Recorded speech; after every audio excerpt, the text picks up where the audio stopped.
अस्सलाम वालेकुम नाज़रीन, हाईटेक न्यूज के खबरनामे में आपका खैर मकदम है। मैं हूं नेहा खान। नजर डालते हैं आज की अहम खबरों पर। रियासती टीजीएस आरटीसी जेएसी कायदीन ने आरटीसी हड़ताल के मौके पर संगारेड्डी में एक तैयारी मीटिंग की।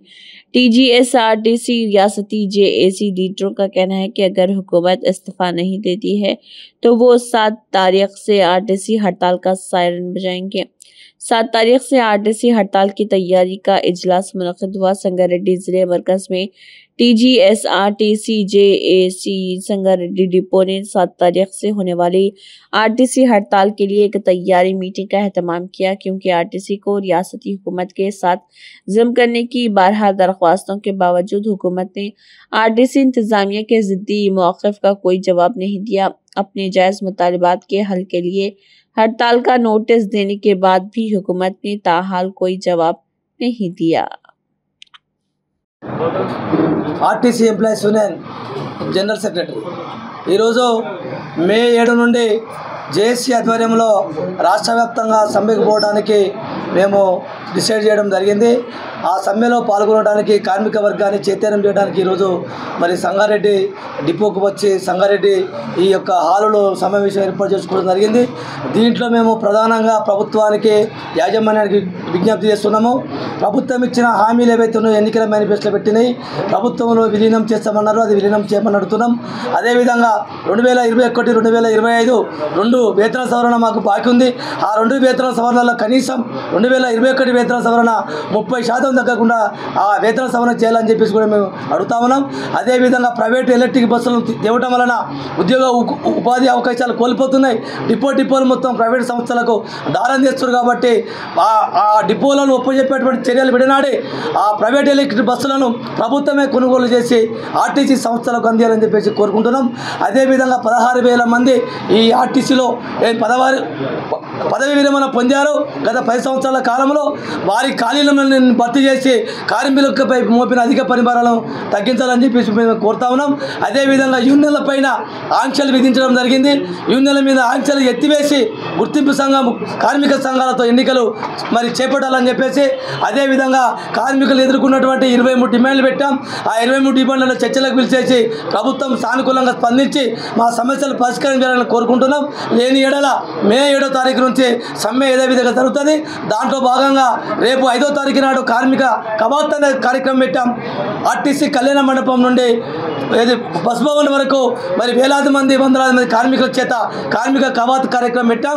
దాన్ని కూడా కార్మిక వర్గం అంతా విజయవంతం చేసి ఈ ప్రభుత్వానికి యాజమాన్యానికి చర్చలకు పిలిచే విధంగా మీరంతా ఉధృతంగా వచ్చి కదిలొచ్చి దాన్ని విజయవంతం చేయాలని కూడా మేము కోరుతున్నాం।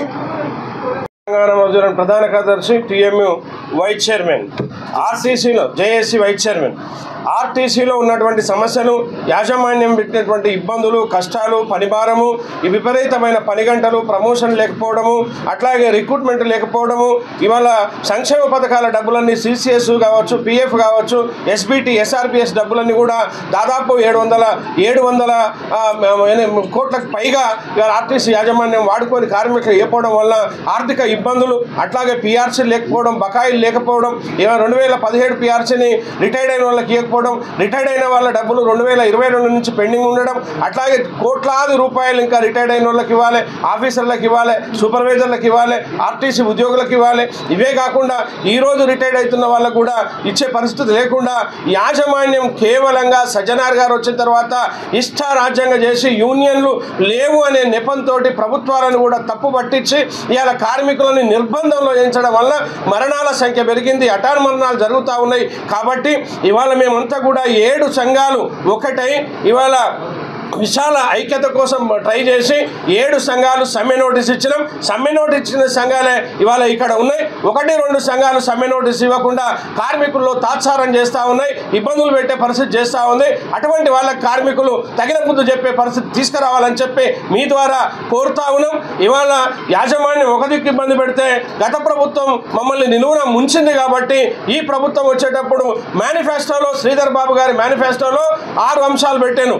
ఆర్టీసీ ఉద్యోగులని ప్రభుత్వంలో విలీనం చేస్తాం, వాళ్ళ బకాయిలు ఇస్తాం, పిఆర్సీలు ఇస్తాం. 2021 పిఆర్సీని గవర్నమెంట్ ఉద్యోగులతో సమానంగా ఇచ్చి వాళ్ళకున్న ఫెసిలిటీస్ అన్ని ఇస్తాం. తర్వాత కొత్త బస్సులు కొని ఆర్టీసీని ఆధునీకరిస్తాం, మేమే కొనిస్తాం, ఆ యూనియన్లు కూడా పునరుద్ధరిస్తామని చెప్పడం జరిగింది. దీంట్లో భాగంగానే అన్ని పరిష్కారం కావాలని చెప్పి జేఏసీగా విస్తృతంగా తిరుగుతున్న సమయంలో ఈరోజు మరి ఇక్కడ కూడా వీళ్ళందరూ కూడా జేఏసీ పిలిచి రావడం జరిగింది. దీంట్లో భాగంగా మేము ఒకటే చెప్తా ఉన్నాం, ఎలక్ట్రిక్ బస్సుల వలన ఆర్టీసీ పోయే పరిస్థితి ఉంది, కార్మికుల్లో ఆందోళన ఉంది. ఇవాళ ఎలక్ట్రిక్ బస్సులకు మేము వ్యతిరేకం కాదు, అవి తీసుకురావాల్సిందే. కానీ కేంద్ర ప్రభుత్వ గ్రాంట్ని రాష్ట్ర ప్రభుత్వమే నేరుగా ఆర్టీసీలకు ఇప్పించాలని చెప్పి జేఏసీ డిమాండ్ చేస్తూ ఉన్నది. దాంట్లో 50% రాయితీ ఉంది.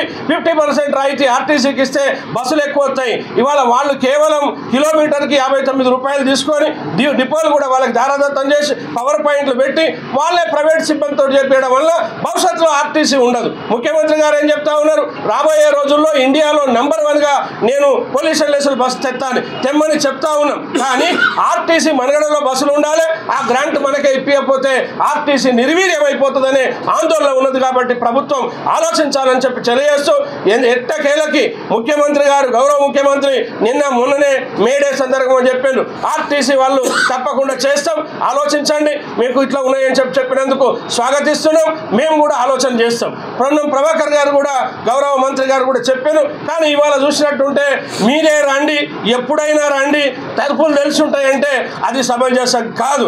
ఇవాళ జేఏసీలు మేము 7 మాసాలుగా జేఏసీ అయి 3 మాసాలుగా జనవరి 27 నుంచి సమ్మె నోటీస్ ఇస్తే ఈ రోజు వరకు యాజమాన్యం అట్లాగే గవర్నమెంట్ పిలవలే.